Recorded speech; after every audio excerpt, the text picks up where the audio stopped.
আমি এপার বাংলা ওপার বাংলায়ও পুরস্কার পেয়েছি এই পুঁথির জন্য।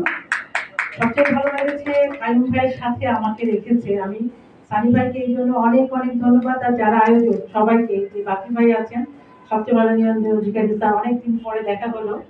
আসলে চিরচেনা মানুষগুলো, যেমন লাকি আপা আছেন, ফারজানা আছেন, অনেক কাজ করেছি একসাথে, অনেক পুঁথিও পড়েছি। তারপর এই ভাইয়ের কথা আছি ঘুরে ফিরে, আসলে আমরা অনেকদিন পরে দেখা হলো, ভালো লাগে আসলে। তো জানি না কতটুকু করতে পারবো, পুঁথিটা আপনাদের ভালো লাগবে, আমি চেষ্টা করব বলার জন্য। আমি মাকে নিয়ে একটা পুঁথি লিখেছি। আপনারা জানেন আমি পুঁথিগুলি অনেক বড় বাংলাদেশের। এটা পুঁথিটা হলো চিরচেনা প্রাচীন একটা ঐতিহ্য আমাদের, এটা হারিয়ে যাচ্ছে আমাদের দেশ থেকে। সেটাকে আমি ধারণ করার, লালন করার চেষ্টা করি, কারণ পুঁথিটা এত বড় পুঁথি পড়ে শোনানো বা ধৈর্য আমাদের নাই, আমরা এখন আসলে সবাই ছুটছি। তো সেই কারণে আমি কবিতার আকারে পুঁথিগুলিকে ছোট ছোট করে পুঁথির ফরম্যাটে ফেলে আমি পুঁথিগুলি করি, ওই ফ্লেভার মানে ওই ইয়েটা রাখার জন্য, পুঁথির আবহাওয়াটা তৈরি করার জন্য।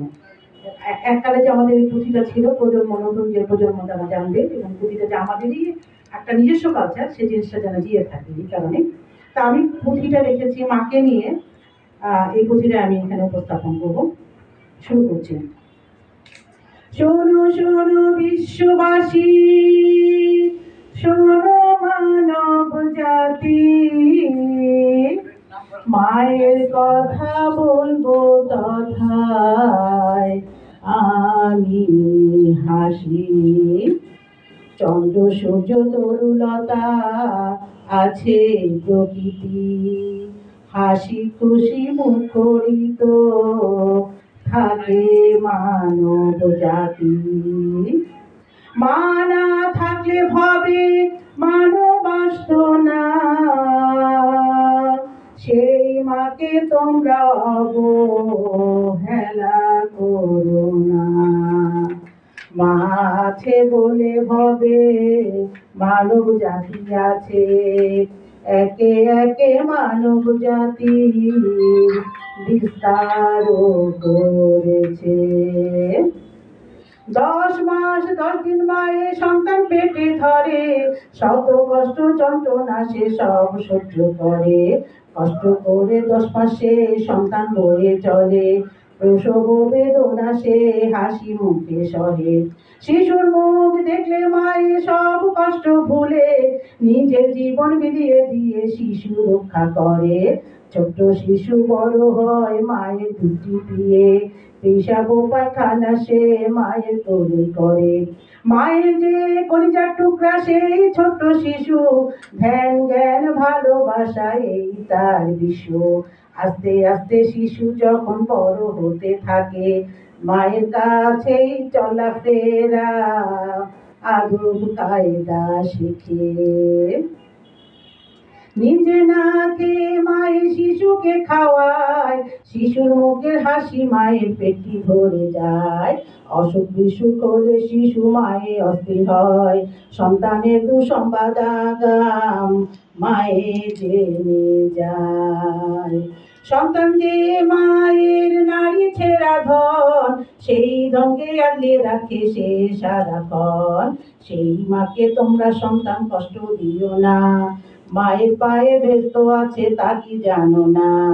সেই মাকে তোমরা সন্তান কষ্ট দিও না, মায়ের পায়ে ব্যস্ত আছে তা কি জানো না। তাই জেনে বুঝে তোমরা মাকে কষ্ট দিও না, মায়ের সেবা করে ব্যস্ত হাসিল করো না। সন্তানেরা এখন সব টাকার পিছে ছুটে, ব্যাংক ব্যালেন্স গাড়ি বাড়ি কেবল তারা লুটে। মায়ের কথা এখন তাদের মনে পড়ে কম, তাই মায়ের আশ্রয় হয় কোথায় বলেন তো? তাই মায়ের আশ্রয় হয় বৃদ্ধাশ্রম।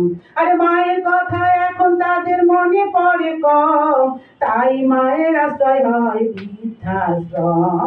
আমাদের দেশের বৃদ্ধাশ্রমের সংখ্যা বেড়ে যায়, সন্তান সব মানবিক থেকে দানবীয় হয়। হে সন্তান একটুখানি চিন্তা করো না, তুমি মারা গেলে টাকা কাজে আসবে না। তাই সময় থাকতে একটু তোমরা মায়ের কথা ভাবো, মায়ের পায়ে জান্নাত আছে তা কি তোমরা জানো? মা তো তোমার গাড়ি বাড়ি টাকা পয়সা চায় না, তোমার মুখের একটু হাসি মিষ্টি কথা দাও না। কাছে এসে ভালোবেসে মায়ের হাতটি ধরো, মায়ের মুখের এই হাসিটা আল্লাহর কাছে ধরো। আরে কাছে এসে ভালোবেসে মায়ের হাতটি ধরো, মায়ের মুখের এই হাসিটা আল্লাহর কাছে ধরো। হে সন্তান ব্যস্ত অতি সহজে পাওয়া যায়, মাকে ভালোবেসে তাহা হাসিল করো তাই। এ সন্তান ব্যস্ত অতি সহজে পাওয়া যায়, মাকে ভালোবেসে তাহা হাসিল করো তাই। এই বলে আমি হাসি খুশি শেষ করিলাম, সন্তান মাকে শ্রদ্ধা করবে মিনতি জানালাম। এই বলে আমি হাসি পুঁথি শেষ করিলাম, সন্তান মাকে শ্রদ্ধা করবে মিনতি জানালাম। ভুল ত্রুটি থাকলে আমায় ক্ষমা করে দিবেন, আদর ভালোবাসা আর সালাম শ্রদ্ধা নিবেন। ভুল ত্রুটি থাকলে আমায় ক্ষমা করে দিবেন, আদর ভালোবাসা আর সালাম শ্রদ্ধা নিবেন। আরে ভুল ত্রুটি থাকলে আমায় ক্ষমা করে দিবেন, আদর ভালোবাসা আর সালাম শ্রদ্ধা নিবেন। হায় রে সালাম শ্রদ্ধা নিবেন। ধন্যবাদ।